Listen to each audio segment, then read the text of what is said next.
Hello guys, today हम assessment और evolution and measurement के बारे में पढ़ेंगे। तो मैंने सोचा कि अलग अलग मैं आपको पढ़ाऊंगी। इससे बढ़िया है कि असेसमेंट और इवोल्यूशन को मैं पहले ही डिफ्रेंशिएट करके पढ़ा देती हूँ, ठीक है, समझा देती हूँ। तो मैंने उसको इसी तरह से लिया है। तो देखिए, इसमें आपको दिख रहा होगा कि मैंने एक साइड असेसमेंट और एक साइड इवोल्यूशन लिया है, ठीक है।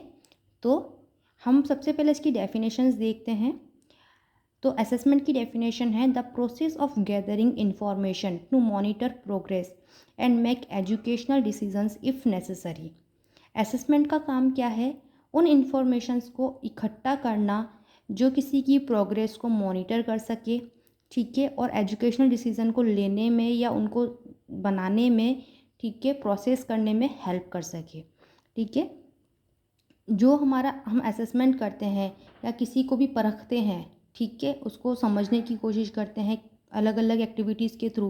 तो उसमें क्या होता है, हम नई नई टेक्निक्स निकालते हैं कि हम किसके कैसे इसको और एनहेंस कर सके पढ़ाई को, या किस तरह से हम इसको आगे बढ़ा सकें, मोटिवेशन दे सकें, ठीक है।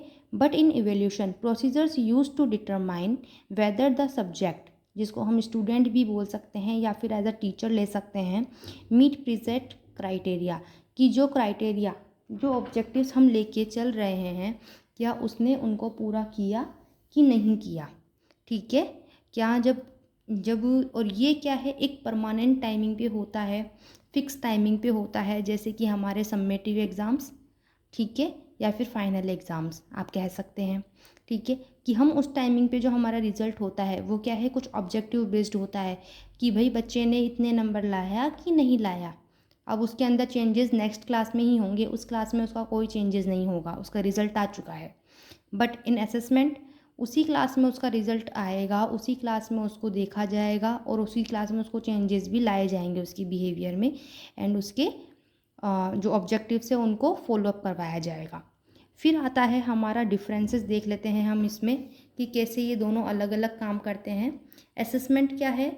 Emphasis on the teaching process and progress.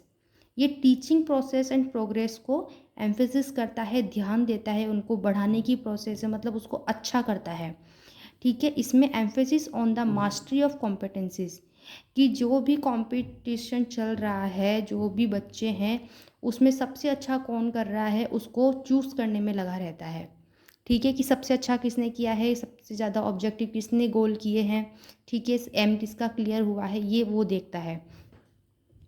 Related to formative diagnostic and process oriented, ये फॉर्मेटिव पे बेस करता है, मतलब जो आप कहते हैं ना कि फॉर्मेटिव असेसमेंट, या फिर जो पढ़ाई करते टाइम थ्रू उस स्टडी के टाइम पे ही चल रहा है सब प्रोसेस, ठीक है।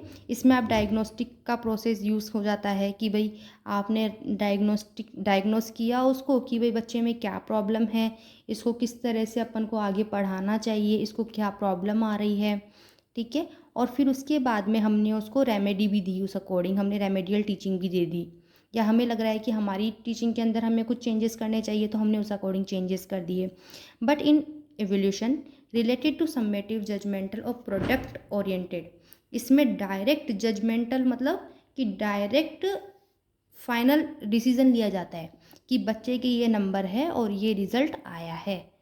अब इसमें बच्चा कोई चेंज करेगा तो अपने आप करेगा, नेक्स्ट क्लास में करेगा, ठीक है। अब हम इसमें कुछ नहीं कर सकते, ठीक है। इसमें डायरेक्ट प्रोडक्ट निकाला जाता है। फोकस ऑन द टीच, अब देखो असेसमेंट का है फोकस ऑन द टीचर और स्टूडेंट एक्टिविटी, ये स्टूडेंट और टीचर की एक्टिविटी पे फोकस करता है, ठीक है। जबकि एवेल्यूशन टीचर और स्टूडेंट की परफॉर्मेंस पे करता है, ठीक है। आपको मतलब समझ में आ रहा होगा कि जो असेसमेंट है वो एक्टिविटी को देखता है कि टीचर क्या एक्टिविटी कर रहा है या स्टूडेंट क्या एक्टिविटी कर रहा है, उस पर फोकस करके काम करता है। बट जो इवोल्यूशन है वो परफॉर्मेंस के ऊपर करता है कि जो परफॉर्मेंस उन्होंने दी है, ठीक है, अब उसको देखा जाएगा बस, ठीक है। कि टीचर ने साल में कैसा पढ़ाया है, उसका रिजल्ट क्या आया है, ठीक है, उनके बच्चों ने 100% करा है कि नहीं करा है, उस बेस पे टीचर की परफॉर्मेंस नोटिस की जाएगी फाइनली। फिर आता है हमारा मेथड्स, जो इसमें इंक्लूड्स होते हैं असेसमेंट में हम कर सकते हैं, वो क्या है? Student critics, focus groups, interviews, reflective practice, surveys and reviews. कि इसके अंदर हम ग्रुप्स में फ़ोकस कर सकते हैं, इंटरव्यूज़ ले सकते हैं, या इंटरव्यू के जैसे कोई प्रोसेस यूज़ कर सकते हैं, रिफ्लेक्टिव प्रैक्टिस कर सकते हैं कि वापस से बच्चा उसको सीखने की कोशिश करे, ठीक है, या टीचर पे वो टीचर समझ पाए कि भाई मैंने क्या किया है, ठीक है, सर्वेस कर सकें, रिव्यूज़ दे सकें उनको, ठीक है। और इसमें क्या है, method includes test, quizzes, semester projects, demonstrations और परफॉर्मेंस। इन सब में आप उनको नंबरिंग दे रहे हैं या स्कोर कर रहे हैं, ठीक है।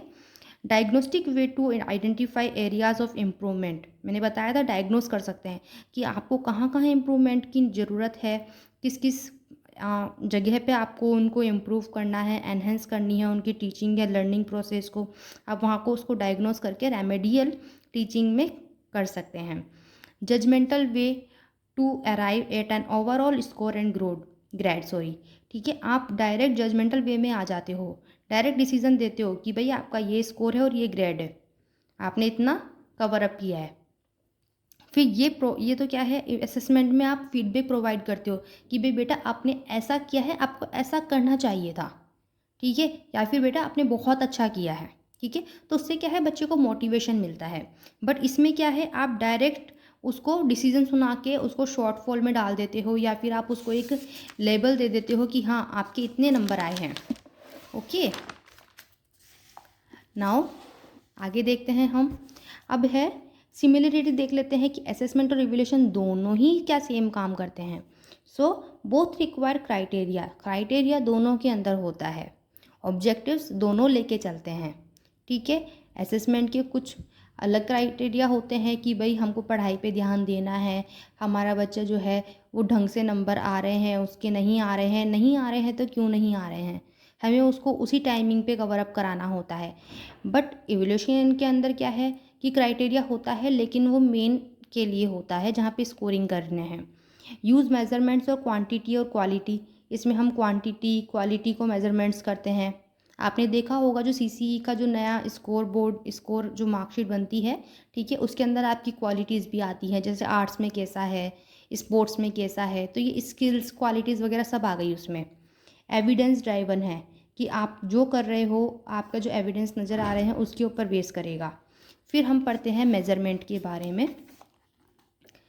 मेज़रमेंट क्या होता है, the process by which the attributes और dimensions of some physical object are determined, जिससे आप किसी भी फिजिकल ऑब्जेक्ट, ठीक है, या फिर किसी भी पर्सन के बारे में पता लगा सको, उसका डायमेंशन नाप सको।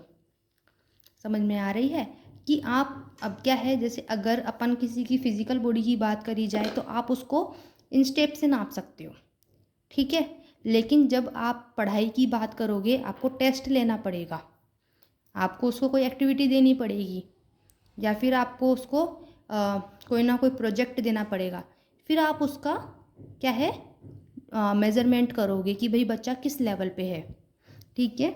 Science of collecting and ordering, ये क्या है, एक ऐसा साइंस है जिसमें हम कलेक्ट करते हैं और उसको ऑर्डर में जमाते हैं, ठीक है। जैसे हमने सबके बच्चों के टेस्ट ले लिए, फिर हम उनके नंबर दे रहे हैं, ठीक है, कलेक्ट करके उसको, फिर उसके बाद में हम नंबरिंग देने के बाद में क्या कर रहे हैं, उनको ऑर्डर में जमा रहे हैं कि सबसे ज़्यादा नंबर किसके हैं, फिर कम किसके हैं, फिर कम किसके, फिर जिनके कम हैं उनको हम देखते हैं कि ये कम क्यों हैं, ठीक है। मोर एक्यूरेट एंड फॉर्मल, ये मोर एक्यूरेट एंड फॉर्मल होते हैं क्योंकि ये ऑब्जेक्टिव बेस्ड होता है, इसमें आप एक गोल लेके चलते हो।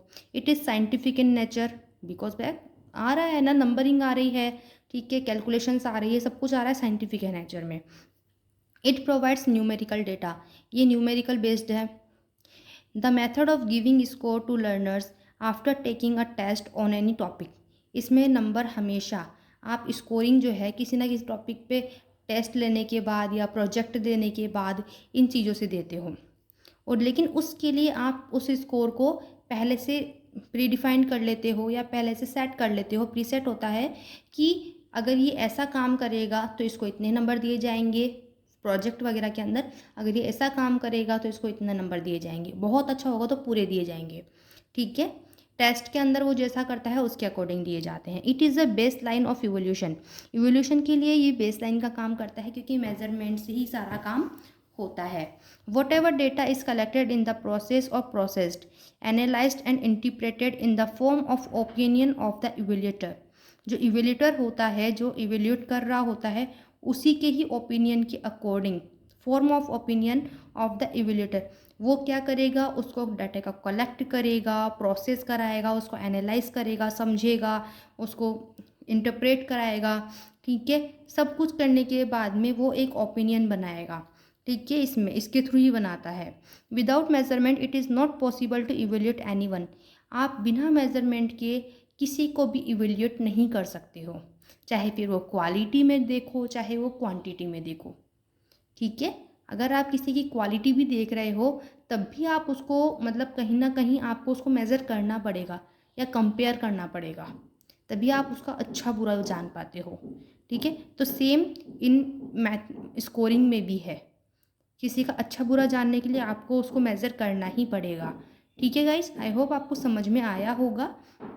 और इसके बाद क्या है, आप खुद भी पॉइंट्स बना सकते हो, ठीक है। आपको अगर समझ में आता है तो आप खुद भी पॉइंट्स में बना के लिख सकते हो।